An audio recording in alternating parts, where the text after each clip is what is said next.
नमस्कार। सबसे पहले तो प्रसून जी ने जो ट्रेलर दे दिया है, अब उसके बाद उसमें मेरी कोई भूमिका बचती नहीं है। तो मैं जानता हूं कि आप ज्यादा से ज्यादा, और मैं खुद भी इनका बहुत बड़ा प्रशंसक हूं, ऐसी स्थिति में कोई सवाल जवाब का तो सिलसिला होगा नहीं। ये संवाद का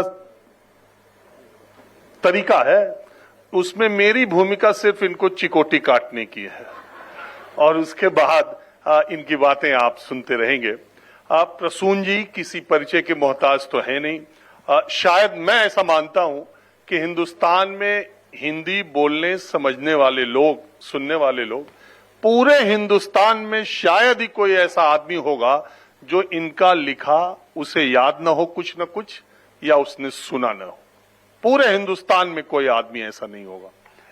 और दूसरी बात है, इनके परिचय के लिहाज से आप कह सकते हैं कि ये सेंसर बोर्ड के अध्यक्ष हैं, और ऐसे समय में इतने लंबे समय तक हैं, ये भी एक रिकॉर्ड है। 8 साल से ज्यादा वक्त हो चुका और सेंसर बोर्ड के अध्यक्ष हैं। इनका एक परिचय ये भी है कि एक बड़ी कंपनी के सीईओ हैं। इनका परिचय ये भी है कि ये पद्मश्री हैं। इनका परिचय ये भी है कि ये 3 national award, 3 film fair award, lyricist इतने बड़े। इनका एक परिचय यह भी है कि ये एड की दुनिया में इतना कमाल कर चुके हैं कि इनके एक एड को 21वीं शताब्दी के टॉप 20 एड्स में से एक माना जाता है। तो एक आदमी के कितने परिचय दिए जाएं, लेकिन मैं जिस परिचय से आज हिंदी भवन में शुरुआत कर रहा हूं, इन्हीं की पंक्तियों से, कि हिंदी की उंगली पकड़कर खड़ा हुआ हूं मैं, हिंदी की उंगली पकड़कर खड़ा हुआ हूं मैं, इसी मिट्टी के आंगन में बड़ा हुआ हूं मैं, पर मां का धन्यवाद कौन करता है। तो हम लोग हिंदी भवन में मां का धन्यवाद करने के लिए आए हैं, और आप जैसे सपूत से बड़ा कोई हमें मिलता नहीं। और आपका बहुत शुक्रिया कि आप सिंगापुर से यहां आए हैं। तो बाकी आप सिलसिला शुरू करें प्रसून जी, बाकी मैं थोड़े थोड़े वक्त पर। क्या का सिलसिला, मतलब हिंदी, जैसे ये आपने मैंने ये लिखा था जबकि मां का धन्यवाद कौन करता है, एक्चुअली हम भूल ही जाते हैं। और सच में अगर मुझे तो हिंदी के बिना अगर मेरा जीविकोपार्जन होता तो शायद मैं बड़ा दुखी होता आज। मुझे बहुत खुशी है कि हिंदी की कोई भूमिका रही है मेरे जीवन में। और भाषा जो होती है वो, मैंने अभी काफी इस पर बातचीत भी की कि वो आपके, वो अलग है एक। और आप देखिए, गाने गाते हैं लोग, हम लोग के फिल्मी गाने तो ज्यादा पॉपुलर हो जाते हैं। कविताएं मैं इसलिए जब भी आप जैसे सुधी श्रोता मिल जाते हैं तो कविताएं सुनाता हूं, हिंदी फिल्म गीत नहीं सुनाता हूं, क्योंकि गीत तो सुन ही लेते लोग। लेकिन कितने भी वो अंग्रेजी गाने गाएं, आप देख लीजिए, लोग शाम को जब महफिलें जमती है, 1 2 3 वो शो करने के लिए चलते हैं, you feel of my senses और ये सब कुछ करते हैं वो, लेकिन उसके बाद चला जाता हूं किसी की धुन में ही आ जाते हैं। तो ये अपनी भाषा के साथ जो आत्मीयता है वो कहीं नष्ट नहीं हो सकती, जा नहीं सकती। लेकिन हिंदी के स्वरूप पर, और ये कि हिंदी के लिए हम बिल्कुल मेहनत नहीं करेंगे, इस सोच को थोड़ा बदलने की आवश्यकता है। मुझे लगता है कि कहीं कि बिल्कुल भी हम उसके लिए प्रयास नहीं करेंगे, मेहनत नहीं करेंगे, जिसे टेकिंग इट फॉर ग्रांटेड है। और मुझे आपत्ति है अगर लोग कहते हैं ही वॉज मारोफाइंग द लाइन ऑन मी, इस तरह की हिंदी से मुझे प्रॉब्लम। ये शब्दों को अपनाने वाली बात नहीं है, ये है भाषा के स्वरूप को मूल रूप से नष्ट करने वाली बात। तो इस तरह के परिवर्तन से मैं सहज नहीं। लेकिन प्रसून जी, बहुत बार जैसे ये बात कही जाती है कि प्रसून जोशी, आप खुद ही फिजिक्स के स्टूडेंट रहे, आप इतने अच्छे इंस्टीट्यूट से आपने MBA किया हुआ है, और आप अंग्रेजी में भी उतने कंफर्टेबल हैं। आपके भाषा व्यक्त करने का या आपकी भावनाओं को व्यक्त करना आप हिंदी में ज्यादा अच्छा करते। फिराक गोरखपुरी के साथ भी यही था कि वो इंग्लिश के प्रोफेसर थे और उनकी सारे जज्बात उर्दू में निकलते थे। वो उर्दू के इतने बड़े शायर हुए।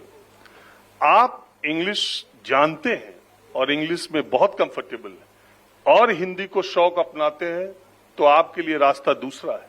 लेकिन ऐसा हिंदी वाला जो मूल रूप से और सारी पृष्ठभूमि उसकी हिंदी के लिए है, ये हिंदी का बाजार, ये हिंदी का साहित्य और हिंदी में उसको अपना स्थान बनाना, हिंदी भवन में मैं बैठ के कह रहा हूं उन हिंदी भाषी लोगों के लिए जो अंग्रेजी में जिनकी फीस माफ। मेरी भी फीस माफ थी, मेरी भी अंग्रेजी में फीस माफ थी।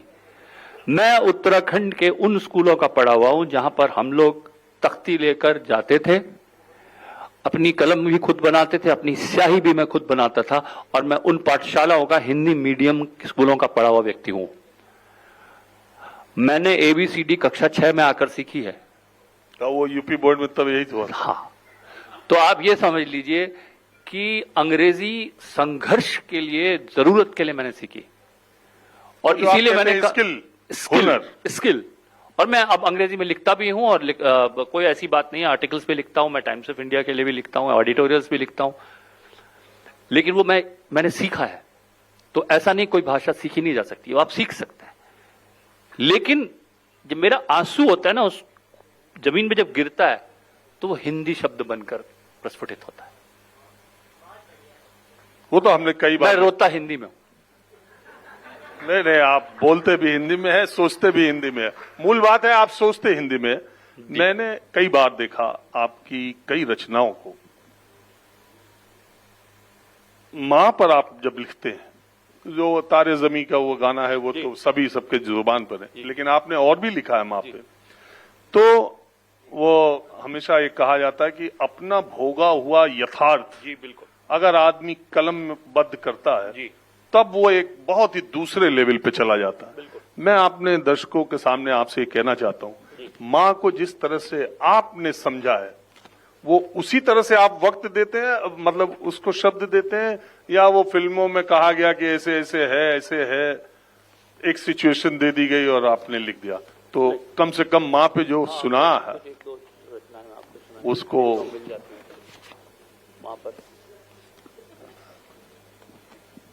नहीं, मैं इसलिए कह रहा था, मैं सुभाष घई साहब को कहीं सुन रहा था, उन्होंने कहा कि आनंद बख्शी बैठे थे, हम लोग खाना खा रहे थे, तो उन्होंने कहा कौन सी फिल्म बना रहे हो, तो उन्होंने कहा सौदागर। तो वो गए वॉश बेसिन तक, हाथ धो के आए तो कहे कि गाना बन गया, सौदाकर दिल देकर दिल लेकर सौदागर। मैंने सोचा ये बात उन्होंने सुभाष घई साहब ने बोली, मैंने सुना, मैंने सोचा इतनी देर हाथ धुलने तक में ही गाना बन जा रहा। तो वो फिल्मों में उस तरह के गाने और प्रसून जी के लिखे गानों में बड़ा फर्क है। देखिए, मिल नहीं रही मुझे, कविता नहीं थी हिंदी, वहां पर सुनाना चाह रहा था।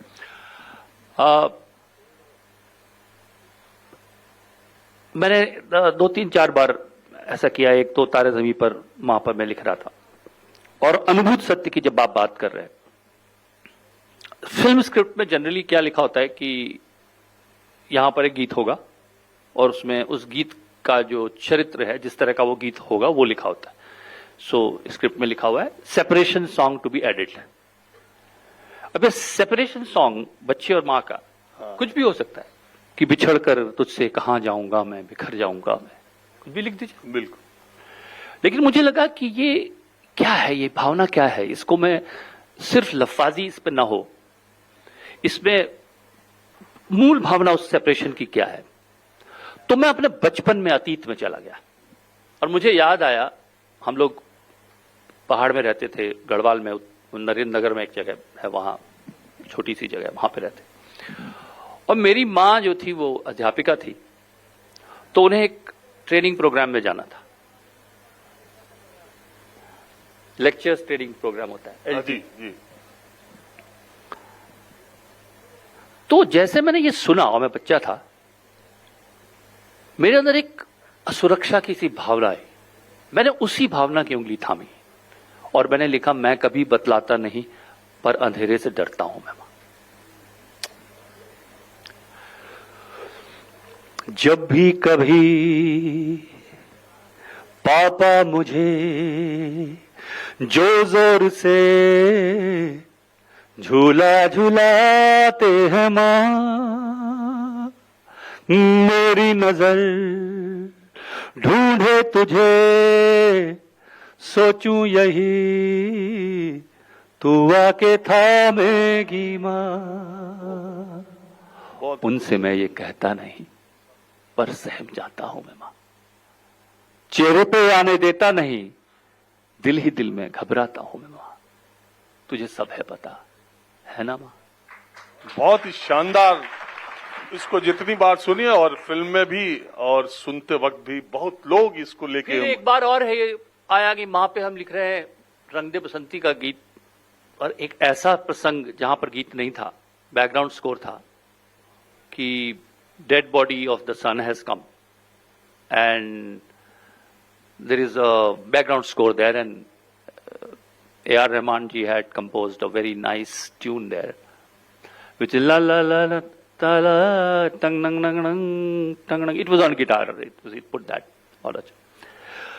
तो मुझे एक ऐसा ख्याल आया कि क्या हो अगर हाइड एंड सीक, लुका छुपी का खेल बच्चा खेलता है मां के साथ, वो खेल रहे थे और एक बच्चा जो छुपा हुआ है कहीं और मां ढूंढ रही है और वो मिल नहीं रहा है, तो मां कहती है कि लुक्का छुपी बहुत हुई, सामने आ जाना, कहां कहां ढूंढा तुझे, थक गई है तेरी मां, आजा सांझ हुई मुझे तेरी फिक्र, धुंधला गई देख मेरी नजर, आ जाना।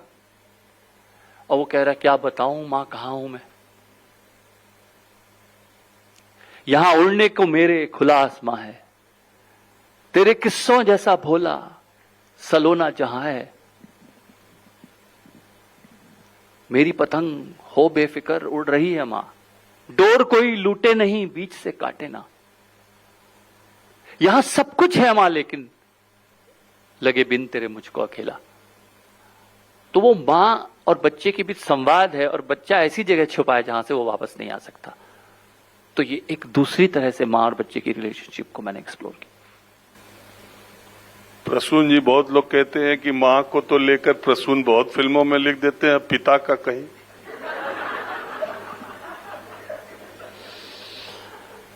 कहीं सीन आज तक नहीं मिला आपको कि जहां पिता पर भी एक लिख दिए होते हैं? देखता हूं अगर मुझे मिलती है तो मैंने पिता पर एक्चुअली लिखा है। अच्छा, लिखा? तो अब ये दर्शकों को सुनाइए। अभी फिल्म में नहीं लिखा लेकिन नहीं, अगर ये मिल जाती है आप तब तक जरा बातचीत तब तक मैं आगे। तो प्रसून जी के बारे में तब तक इनकी शान में कसीदे पढ़ता हूं कुछ थोड़े से, तब तक पिता पर इनकी कविता आ जाएगी। मैं कभी कागज लेके तो कोई इंटरव्यू करता नहीं। प्रसून जी के बारे में आप इतने लंबे समय तक इतनी चर्चा चली और इनके गीतों ने, इनकी कविताओं ने भारतीय फिल्म में एक नए आयाम को जोड़ा, और जिस तरह के शब्दों का प्रयोग इन्होंने किया उससे ये माना गया कि जो एक ठेठ आदमी गांव से निकलकर आता है, जो प्रकृति और पहाड़ में पलता है, जब उसकी भावनाएं शब्द पाती हैं और फिल्मों में जगह पाती हैं तो उसका आकार बहुत बड़ा हो जाता है। प्रसून वहां से निकले उत्तराखंड से और दूसरे तरह की पढ़ाई करके अपना सिक्का इस कदर बुलंद किया है। मिल गई? चल, तो आप बहुत सुंदर बातें कर रहे थे आप, और मुझे भी अच्छा लगा। चाह रहे थे अभी और बोलो? नहीं, आत्मश्लाघा आपके बारे में जितना बोला जाए उतना कम। ये आपका बड़प्पन है, आपको सब सुनते हैं यहाँ पर, और आज आपका ये बड़प्पन है कि आप मुझे इतना सम्मान दे रहे हैं। ऐसी बात नहीं है प्रसून जी, अब वही है, तुम मुझे पंत कहो, मैं तुम्हें निराला। और मैं परम वही हूं भोला वाला। मां की तारीफ करते करते पता नहीं कब मैं पिता के विरुद्ध हो गया।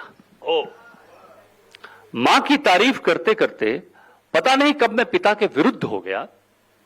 पिता के विरुद्ध मैंने कभी कुछ नहीं कहा। पिता के विरुद्ध मैंने कभी कुछ नहीं कहा, पर मां की तारीफ में पिता के प्रति नाराजगी स्वतः ही आ जाती है। क्या पिता का दोष पिता होना है? क्या पिता का दोष पिता होना है, या पुरुष होना, या समर्थ होना? मैं पिता के सामने ढीठ हूं, मां के सामने शैतान। मैं पिता के सामने ढीठ हूं, मां के सामने शैतान। मैं पिता के सामने चट्टान हूं, मां के सामने नदी। मैं मां के लिए छुप जाता हूं और पिता से छुपता हूं। मैं मां के लिए छुप जाता हूं और पिता से छुपता हूं। बहुत ही खूबसूरत। मैं मां के सामने प्रश्न की गोलाई हूं। मैं मां के सामने प्रश्न की गोलाई हूं और पिता के सामने उत्तर की नोक। मैं मां के सामने प्रश्न की गोलाई हूं और पिता के सामने उत्तर की नोक। मैं मां की गोद में समा जाता हूं। मैं मां की गोद में समा जाता हूं और पिता की गोद में तन कर बैठता हूं। मां के अचार के बोयाम अगर धूप से जुदा होते हैं तो मैं उन्हें धूप में सरका देता हूं। वाह। मां के अचार के बोयाम अगर धूप से जुदा होते हैं तो मैं उन्हें धूप में सरका देता हूं, पर पिता की फाइलों से गिरते कागजों पर मुझे कभी तरस नहीं आया। मैंने कई बार सोचा है पिता से लंबा होने के बारे में, पर मां से अपनी लंबाई कभी नहीं नापी। वाह, बहुत ही बढ़िया लाइन है। मैंने कई बार सोचा है पिता से लंबा होने के बारे में, पर मां से अपनी लंबाई कभी नहीं नापी। मैंने मां के बाल भी खींचे हैं कई बार, झुंझलाकर चीखा हूं मां पर, पटके हैं पैर, पर पिता के सामने खुद को नापतोल कर पेश किया है। क्या मैं विद्रोह करता रहा हूं पिता की सत्ता के खिलाफ? क्या मां का प्रजा होना उसे मेरे करीब लाता है? क्या मैं ऐसा ही करता अगर मां की सत्ता होती? क्या तब भी मैं उसे इसी तरह प्रेम करता, या उसकी शक्ति सामने खड़ी होती और मैं फाइलों से कागज समेट रहा होता? बहुत ही सुंदर। एक बार जोरदार तालियां। प्रसून जी, आपके लेखन में, यकीन मानिए, आपके लेखन में इतनी विविधताएं हैं। मैं कई बार आश्चर्य करता हूं, आप प्रेम के गीत भी वैसे ही लिखते हैं, मां के गीत भी उसी भावना से लिखते हैं, और सबसे ज्यादा जो आप इंस्पिरेशनल और मोटिवेशनल चीजें लिखते हैं, वो क्या है, एक लेखक समाज को एक दिशा देने का काम करता है। बहुत सारी ऐसी लाइनें हैं, बहुत सारी ऐसी किताबें हैं। मैंने पढ़ा कि आपको भी एक किताब ने बचपन में बहुत प्रभावित किया था। बहुत लोगों की जिंदगी किताबों से, लेखकों से, सिनेमा से, गीतों से, शेरों से, शायरी से बदल गई। मैं ये कहता हूं कि आप इतनी अच्छी अच्छी चीजें लिखते रहते हैं, जैसे आपका मुमकिन है, अगर हो तो सुनाइएगा, मैं उसकी चर्चा करूं। लेकिन एक हल्के फुल्के अंदाज का सवाल पूछ दे रहा हूं, फिर मैं थोड़ी गंभीर बात। आप ये सब भी लिखते हैं, फिर मसक्कली लिखा, उसका क्या मतलब है? मसक्कली, मसक्कली इस शब्द के बारे में और ये गाने में कैसे आया जाए, दर्शकों को बताइए। मस्तर तर तर तर तर तर तर, यार अच्छा लगता है, इसको लग रखे। तो मेरे दिमाग में आया मसक्कली, मसक्कली उड़ मसक्कली, मसक्कली। तो मसक्कली क्या होता है? मैंने कहा मसक्कली कोई कुछ नहीं होता, शब्द नहीं, कोई मतलब नहीं। हालांकि बड़े मजे की बात यह है कि ये देखिए, हमारी हिंदी भाषा जानने वाले कुछ जो छद्म लोग हैं, उनका छद्म देखिए। आप पूछिए कि आपने मेरा मसक्कली गाना सुना है? हाँ सुना है। बताया आपको मसक्कली का मतलब? Of course I know. Come on. मुझे तो नहीं समझ में। आप बताइए कि क्या होता है इसका मतलब? Come on, I know. Like क्या टेस्ट ले रहे हो मेरा? I kind of know it. तो काइंड ऑफ नो इट क्या होता है भाई? मैंने कहा भाई इससे तो कभी शब्द होता नहीं है, इसका कोई मतलब ही नहीं है। जो मैंने ऐसी मुझे लग रहा मुझे तो लगा था कि मैं पूछूंगा। अरे तो सोचिए कि उस फिल्म में, क्योंकि मैं स्क्रिप्ट भी कर रहा था फिल्म के साथ में, तो उसमें इसको जस्टिफाई करने के लिए हमने कबूतर का नाम मसक्कली रखा है उसमें, कि भाई कुछ ही जस्टिफाई तो कर दें। तो वो एक कबूतर सोनम उड़ाती थी, हाँ हाँ, वो कबूतर का नाम मसक्कली रख दिया कि इसलिए मसक्कली तो उड़। लेकिन अगर आप सोचिए, ये गीत जो है ये हल्का गीत है, ऐसा नहीं है।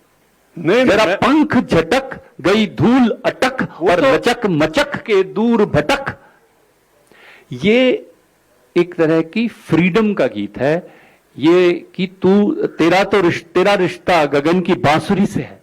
ये बेसिकली वो लड़की जो है उस एक कुछ अपना स्वयं का कुछ कार्य करना चाहती, काम करना चाहती जीवन में, तो उसके लिए इंस्पिरेशनल सॉन्ग है।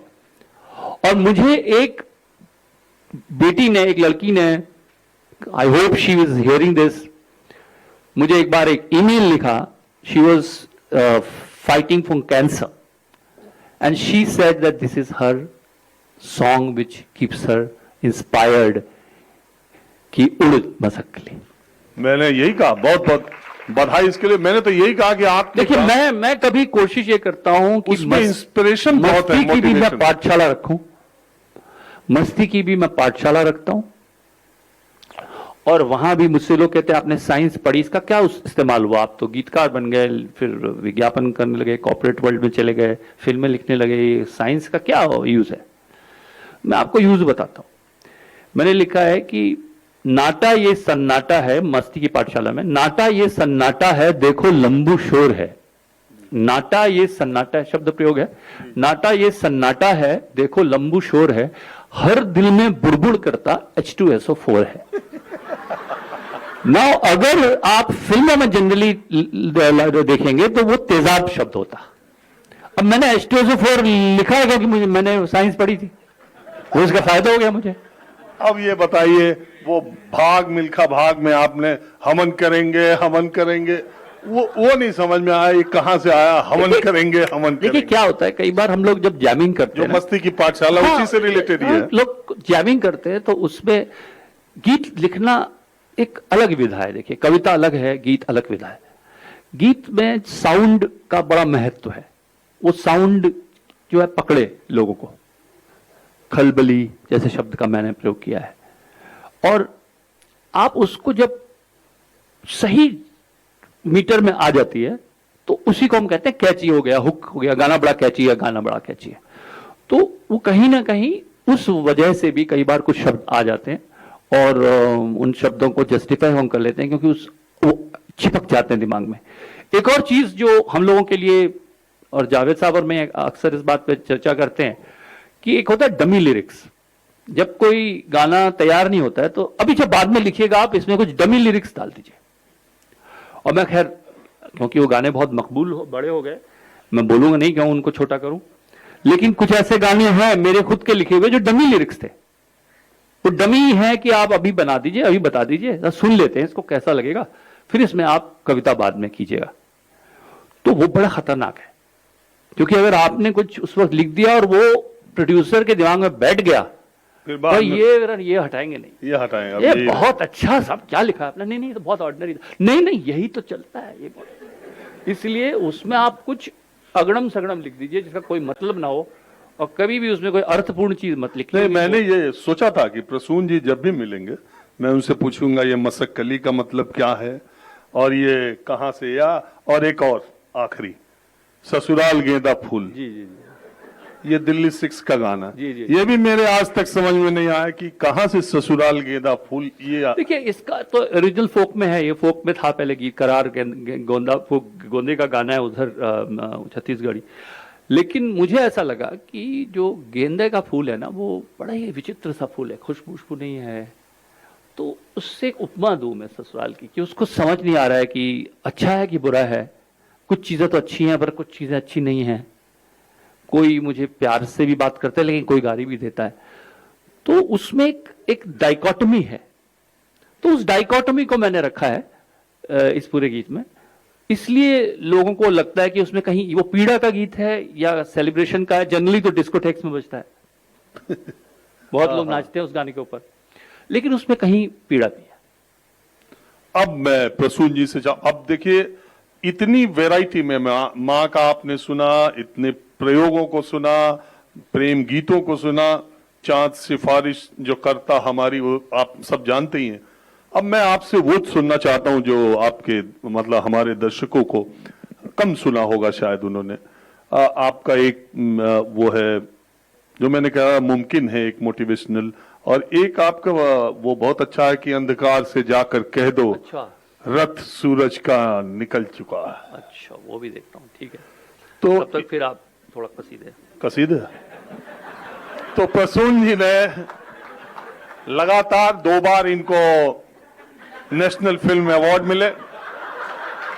इसके बाद पहले व्यक्ति ये थे जो हिंदी पट्टी, यानी उत्तराखंड जब उत्तर प्रदेश अलग नहीं हुआ था, वहां से निकलकर यही गाजियाबाद, बहुत दूर नहीं, गाजियाबाद के ही एक शिक्षण संस्थान से इन्होंने MBA की डिग्री हासिल की।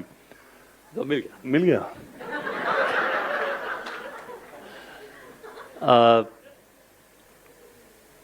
ये एक सीरीज आई थी, आमिर ने की थी, सत्यमेव जयते, तो उसका तो टाइटल सॉन्ग भी मैंने ही लिखा था। हाँ, टाइटल सॉन्ग तो मैं नहीं पढ़ रहा हूँ, आपने मुमकिन हाँ, का। मुमकिन उससे ये फिनिश किया था उन्होंने इसको। This was the last, this is a poem which was संग, पूरी नहीं है उसमें। बंजर धरती के सीने पर पैर पटक के नन्हा अंकुर। अब आप सोचिए, रेगिस्तान में एक शूट, ग्रीन शूट जो आता है, बंजर धरती के सीने पर पैर पटक के नन्हा अंकुर एक हरी सी जिद पर उतरे मुमकिन है। हरी सी जिद है। हाँ हाँ। बंजर धरती के सीने पर पैर पटक के नन्हा अंकुर एक हरी सी जिद पर उतरे मुमकिन है। मुमकिन। सूरज मुट्ठी के अंदर हो और दरारों से उंगली, और दरारों से उंगली की छलक रोशनी फर्श पे बिखरे, मुमकिन है। रात अंधेरी किसी सड़क पे, रात अंधेरी किसी सड़क पे एक लैंप के नीचे कोई सपनों के पन्ने पलटाए और तकदीर पे हंसता जाए, मुमकिन है। रात अंधेरी किसी सड़क पर एक लैंप के नीचे कोई सपनों के पन्ने पलटाए और तकदीर पे हंसता जाए, मुमकिन है। एक मासूम सा कागज लेकर, एक मासूम सा कागज लेकर बना के कश्ती अरमानों की एक सफर पे चलते जाना, मुमकिन है। जंगल से एक हवा का चलना, आबादी से गुजर गुजर कर मन की खिड़की पर आ जाना, ताजा सी उम्मीद जगाना, मुमकिन है। रस्सी बांधे और सब खींचे, आसमान को जमीन पे लाना, मुमकिन है। हाथ बढ़ाना, बादल छूना, हाथ बढ़ाना, बादल छूना और निचोड़ के एक बादल से होठ भिगोना, मुमकिन। मुमकिन। एक सच्चे से सुर की उंगली थाम के बढ़ना और नवेली सरगम गाना, मुमकिन है। बीचों बीच हथेली के एक नारंगी अंगारा रखना, बीचों बीच हथेली के एक नारंगी अंगारा रखना, रूह तलक फिर सुलगते जाना, मुमकिन है। आने वाले कल की आहट दूर से सुनना और दरवाजे खोल के रखना, राह सजाना, मुमकिन है। घने दरख्तों के साए में, जब आपके अच्छे दिन चल रहे, गरम घने दरख्तों के साए में पतझड़ की तकलीफ सोचना, मुमकिन है। खिली खिली सी धूप की रुत में सर्द रात की टीस सोचना, मुमकिन है। सब कहते हैं चांद पे बुढ़िया अम्मा रहती हैं। चांद पे जाकर बुढ़िया अम्मा का चेहरा हाथों में लेकर दर्द पूछना, मुमकिन है। अभी तक किसी ने सोचा नहीं है। नहीं, बहुत। हाउ आर यू उससे कभी नहीं पूछा किसी ने। चांद पे जाकर बुढ़िया अम्मा का चेहरा हाथों में लेकर दर्द पूछना, मुमकिन है। झील में जाकर उसके दिल की गहराई से खामोशी की वजह पूछना, मुमकिन है। एक दीपक का तूफानों से आओ खेले कहकर मस्ती में लहराना, मुमकिन है। आंख हजारों पर एक सपना, मुमकिन है। प्यास हजारों पर एक बारिश, मुमकिन है। वाह! तो मुझे उम्मीद है आपका बहुत ही शानदार। नहीं, अभी किसी का मन भरा नहीं। अरे भर गया। आमतौर पर हिंदी भवन के कार्यक्रम में इतने लोग आते भी नहीं। ये आपका ये ना, अरे मैं ऐसे कह रहा हूं, आते हैं तो इतनी देर तक बैठते नहीं प्रसून को सुनने के लिए। प्रसून जी की बात ही अलग है। तो मैं ये कह रहा था, बताइए। अरे रत्ना जी दिल पे मत लीजिए। बात ये है कि ये हिंदी भवन, आपने इसका इतिहास सुनी लिया, और यहाँ के लोग जो ट्रस्टी हैं, जो लोग चला रहे हैं, उनके साथ हम लोगों का रिश्ता बहुत ऐसी तरह का है जैसी बातचीत हो रही है। और इस संस्थान का अपना एक, आप पहली बार आए, आपको लगा ही होगा, जिस संस्थान से पहली बार में लाल बहादुर शास्त्री जी जुड़े रहे हो, तो उसकी बात ही अलग है। और ये संस्थान जिस नाम पर, जिनके नाम पे चलता है, इसीलिए हिंदी में जो आप प्रयोग कर रहे हैं, हिंदी फिल्मों के लिए, हिंदी भाषा के लिए, मुंबई में और तमाम जगहों पर उसकी वकालत करते हैं, तो इस मौके के लिए आपसे अच्छा कोई गेस्ट हो नहीं सकता था। मैं ये चाहता हूं, आपने बहुत सारी आपकी फिल्मों में और यहाँ वहां आपने उर्दू हिंदी शब्दों का मिश्रण भी किया, दूसरे शब्दों को भी लिया, लेकिन पीछे कई रचनाएं आपने ऐसी की हैं जिसमें एकदम वो हिंदी शब्दों का प्रयोग किया जिसका मैंने अभी जिक्र किया कि अंधकार से जाकर कह दो। मैं सही कह रहा हूं? बिल्कुल सही। हाँ नहीं, मैंने सोचा कहें अंधकार से जाके कह दो रथ सूरज का निकल पड़ा है। देखिए, आमतौर पर ऐसी कविताएं अब कम लिखी जाती हैं। और प्रसून जी, एक सवाल इसके बाद मेरा ये रहेगा, एक किस्सा बहुत फेमस है कि रामधारी सिंह दिनकर राष्ट्र कवि जिनको कहा जाता है, दिल्ली के लाल किले के मैदान में पंडित नेहरू जा रहे थे सीढ़ियों पर और वो थोड़ा सा फिसल गए, तो दिनकर जी ने उनको हाथ रखा, उन्होंने कहा थैंक यू दिनकर, आपने मुझे गिरने से बचाया। उन्होंने कहा राजनीति जब जब लड़खड़ाएगी साहित्य उसको कंधा देगा। तो आजकल की राजनीति पर भी बताइएगा कि साहित्य वाले कंधा दे रहे हैं कि कुछ उनकी भूमिका अलग है। जब तक आप खोजते रहे। अब देखिए, आजकल के लेखकों के लिए भी आराम भी है कि वो मोबाइल में ही सब रख लेते। पहले वाले पूरा कॉपी लेके चलते थे, लेकिन आप दोनों में चल रहे हैं। ढूंढने में समय लग रहा है। कोई बात नहीं, आप उस रचना आप हंसी की बात चल रही है कि चलो हंसी को रिवाज कर ले, चलो हंसी को रिवाज कर ले। रिवाज करें, रिवाज जा, हाँ रिवाज, रिवाज। चलो हंसी को रिवाज कर लें। है मौन एक मोतियों की माला, कभी किसी पल जो टूटे टक से। है मौन एक मोतियों की माला, कभी किसी पल जो टूटे टक से। तो टिप पे खाते हजार मोती, यूं खिलखिलाएंगे जैसे सोते से पानी जागा हो बाद बरसों के जंगलों में। वाह। है मौन एक मोतियों की माला, कभी किसी पल जो टूटे टक से। तो टिप्पे खाते हजार मोती, यूं खिलखिलाएंगे जैसे सोते से पानी जागा हो बाद बरसों के जंगलों में। कभी हुआ ना जो आज कर लें, चलो हंसी को रिवाज कर लें। हंसी लुटा के हंसी जुटा लें, हंसी लुटा के हंसी जुटा लें। ये छोकरी है बलिष्ठ भर की, मगर है करतूत कमाल इसकी। ये छोकरी है बलिष्ठ भर की, मगर है करतूत कमाल इसकी। लगा के ठट्टे जो गूंजती है हवेलियों में, पुराने चांदी के बर्तनों को रगड़ रगड़ के कोई दिखाता हो धूप जैसे। नए नगीने तलाश कर लें, चलो हंसी को रिवाज कर लें। कभी जो बागों में झूलती है ये खट्टे आमों की कैरियों सी खटास लेके। कभी जो बागों में झूलती है ये खट्टे आमों की कैरियों सी खटास लेके। या फिर गली में भी दौड़ती है ये फालसे की हर एक ढेरी पे अपने जन्मों का हक समझ के। ये फालसे की हर एक ढेरी पे अपने जन्मों का हक समझ के। ये तोतली सी चवन्नी लेके सुलगते गुस्से पे कूद पड़ती है। छींट बन के पलक झपकते ही दूर जाती है खिल्लियों सी। ये दूर है इसको पास कर लें, चलो हंसी को रिवाज कर लें। वाह वाह, इतने ज्यादा प्रतीकों के साथ। हाँ जी, मिल गया, क्योंकि वो मुझे पसंद है। मैं चाहता हूं कि और लोग भी सुने। और मेरी कोशिश रहती है कि बहुत सारी ऐसी चीजें लेखक इतना कुछ लिखता। अगर मैं अभी बहुत अच्छा कह रहे हैं आप, मतलब ये कविता मैं जरूर सुनता हूं। हाँ, और आप मेरी इस बात से भी सहमत होंगे, बहुत सारी चीज एक लेखक की बहुत फेमस हो जाती है, लेकिन शायद वो उसके दिल के उतनी करीब नहीं होती। जो दिल के बहुत करीब होती है शायद वो लोगों तक उतनी न पहुंच पाए। पहले तो आपका बहुत बहुत धन्यवाद कि आपने ये कविता का जिक्र किया। ये अभी इनफैक्ट मैंने टाइप भी नहीं की है, इसलिए इसका स्क्रीनशॉट है मेरे पास। मैंने ऐसे बस डायरी से शॉट ले लिया था। वो अच्छा है कि है यहाँ पे।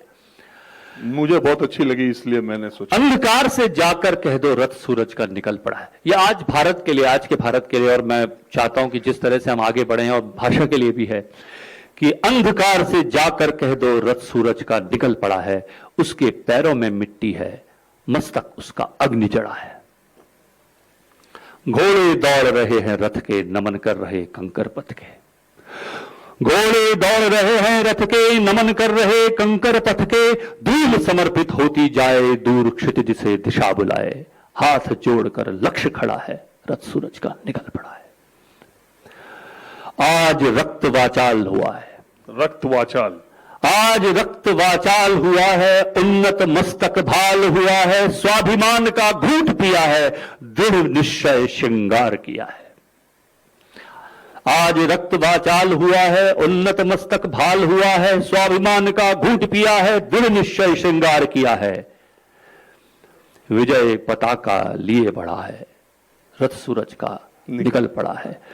सत्य सारथी बन जाए तो पहिए चक्र सुदर्शन होंगे, सत्य सारथी बन जाए तो पहिए चक्र सुदर्शन होंगे, काल रात्रि का चूर्ण उड़ेगा, नव प्रभात के दर्शन होंगे, जीवट अपना बहुत बड़ा है, रथ सूरज का निकल पड़ा है।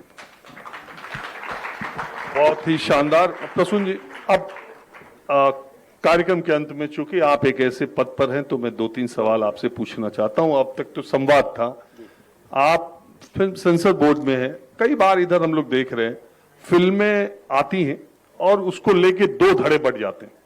कोई कहता है कि ये प्रोपेगेंडा फिल्म है और कोई एक धड़ा कहता है कि ये जो सच्चाई थी उसको अब तक छुपाया गया, अब दिखाया जा रहा है, तो दूसरा पक्ष ऐसी बात कह रहा है। एक इसका जवाब दीजिएगा। और दूसरा, कुछ फिल्मों के गाने, कुछ ऐसी चीजें सेंसर बोर्ड से पास हो गई, उस पर बाद में विवाद हुआ, तो फिर उसके बाद उसको पीछे लेने का फैसला हुआ। ऐसी परिस्थिति क्यों उत्पन्न हुई?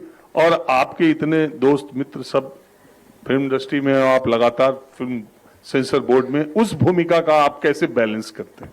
ये 2-3 सवाल है मेरे, as a censor board chairman के तौर पे आप बताएं इसमें। एक तो आप कह रहे हैं कि अपना काम मैं निष्ठा से कर पाऊं, इसके लिए मैंने थोड़ी दूरी तो बनाई, और उसके लिए अगर मुझे कोई प्रोफेशनल नुकसान हुआ तो हुआ।